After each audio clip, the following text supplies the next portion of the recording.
Hello world, my name is Klaus Russell and I'm doing 100 innovation keynotes in 100 days. Today is number 65. Today I'm going to talk about Theory X Theory. Now, Theory X Theory has an interesting X in the middle. What does that X stand for? Well, in this case, it's the X like in time, so X times Y. 3 times 9, 2 times 6, that sort of thing. That's the X we're talking about. So we're talking theory times theory. What the hell does that mean? Well, let's look at 2 theories. Theory number 1 is the hero's journey. And I'm not going to go into a lot of detail about what the hero's journey is. Just going to say, for those of you familiar with it, I'm going to be using Christopher Vogler's 1992 version with 12 steps because I like that one more than the original 17-step one by Joseph Campbell. So the hero's journey, and I'm going to run through it lightning fast. The hero's journey is a framework that is used for storytelling. You can use it if you're making a book or a movie or a customer journey. There are many types of ways you can use the hero's journey framework. And to run through it fast, it has 12 distinct steps. It deals with 2 major concepts. One is the ordinary world. The second is the special world. And for example, the movie Star Wars is a great example of the hero's journey because George Lucas actually read Joseph Campbell's work and based his movie on that. So he used it like as a guideline for his film. Moving past that. The hero starts in the ordinary world. There's a call to adventure. The hero refuses the call, saying, no, I can't go right now. There's a meeting with the mentor, either a character or some sort of, maybe it's an old diary, that sort of thing. The hero crosses the threshold into the special world, takes the jump to light speed, leaves Hobbiton, whatever. The hero goes through, tests allies and enemies, and has what is called the approach to the innermost cave before the final challenge, where there's the ordeal, the conflict with Darth Vader, the fight with the dragon, the slaying of the emperor, the wedding, the whatever it is the ordeal in this sort of journey. Then the reward, originally called seizing the sword. There's like something good comes out of it. The hero starts on the road back, leaves the special world, comes back to the ordinary world, goes back to wherever he or she came from, but is now the master of both past and present, is resurrected as the master of 2 worlds, and must reconcile who I was with who I am now. Kind of if you come home from 3 months in Colombia and the rest of the world hasn't changed, but you have. And the final stage is the return with the elixir, where the hero brings back something to her community or to maybe some wisdom for herself or peace to the world, something like that. This is the hero's journey. Lots more can be said about it. I could say a lot more about it. But the interesting thing here is that it is a theory. It has 12 distinct steps, 12 phases in this case. Now let's look at a second theory. Let's look at Martin Seligman's PERMA model. This is from positive psychology. The PERMA model is pretty simple. It's about, instead of saying, how do we make humans go from -5 to 0, like how do we fix them? How do we make them better when they're in pain or that sort of thing? How do we make them actually feel good? Well, Seligman has 5 key things you should be aware of. Number 1 is an experience, if you can create positive emotions, design for positive emotions. That's good. You can design for engagement. People are like, ooh, we're part of this. We're not just sitting and like, they're engaged. If it strengthens relationship, a trip to Disneyland is something that you come out and you do it together.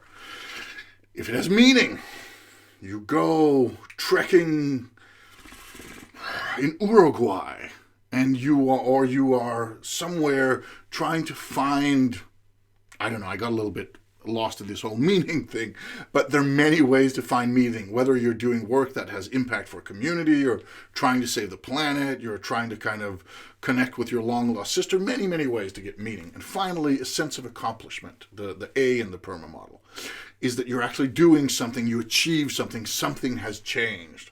So Martin Seligman very simply again, says if you can manage these 5 things, then you're in a good kind of position to have created a positive experience and a positive memory. 5 elements. Now, what happens if we combine these?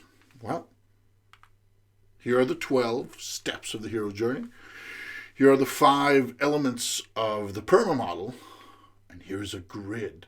Ooh, the sharp observer will already now see the grid has 60 squares. What does it mean? Well, it could mean, let's try applying this to a video game. And say number 5, which in the hero's journey is the phase called crossing the threshold.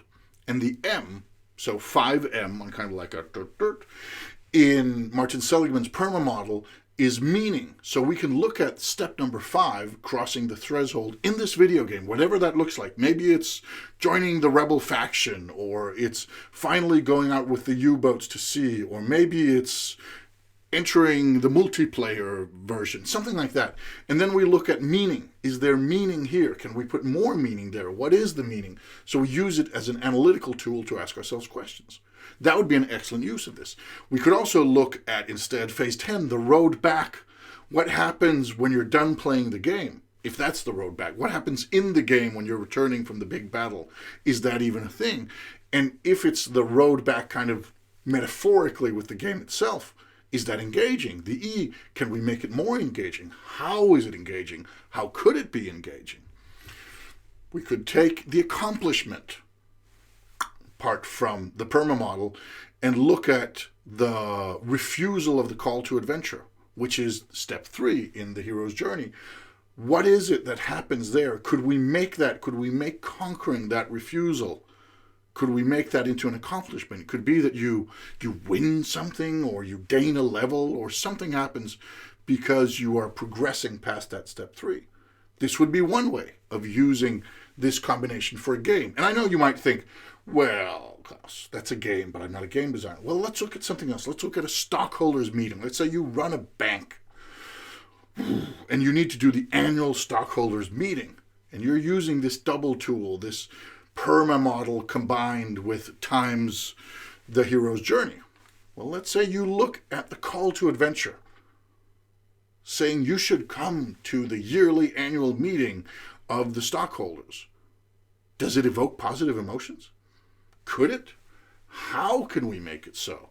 What are we doing already? What are steps we could take to make this first step, that's not number 1, the ordinary world, when you are a stockholder, how do we make that into a positive thing? How do we have positive emotions that are, shall we say, part of your ordinary experience as a stockholder?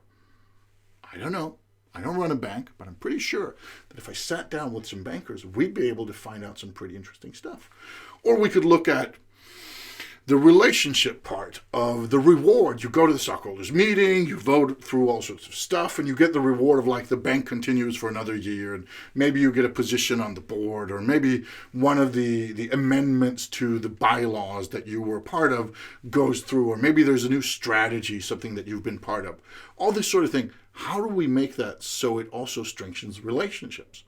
How do we take that step on the hero's journey and look at it with a relationship lens? Is it a way of meeting new people, or of strengthening connections you already have? How could it be? Or maybe it's crossing the threshold, going to the meeting itself, arriving at that stockholders meeting, whether it's digital, as many meetings are right now, or whether it's physical.